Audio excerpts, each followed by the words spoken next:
தேவன் யூதருக்கு மாத்திரமா தேவன்? புறஜாதிகளுக்கும் தேவன் அல்லவா? ஆம், புறஜாதிகளுக்கும் அவர் தேவன் தான். இதெல்லாம் வாசித்து முடிச்சோம் போன வாரத்தில்.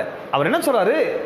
இந்த அவங்க என்ன நினைக்கிறாங்க? யூதர்கள் நாங்க மட்டும்தான் மோட்சத்துக்கு போகிறவர்கள், கடவுள் எங்களை மட்டும்தான் தெரிந்து கொண்டிருக்கிறார், இந்த உலகத்திலே நாங்க மட்டும்தான் விசேஷமானவர்கள், மற்ற அனைவரும் பாவிகள், மற்ற அனைவரும் நரகத்தில் எரியக்கூடிய கட்டைகள். அவங்க சொல்றாங்க. யூதருடைய நினைவில் அப்படின்னு சொன்னா, யூதன் மட்டுமே விருத்த சேதனம் செய்யப்பட்டவன் மட்டுமே எங்க போவான்? அவன் பரலோகத்துக்கு போக முடியும். மற்ற புறஜாதிகள் எல்லாருமே நரகத்துக்கு போவார்கள்.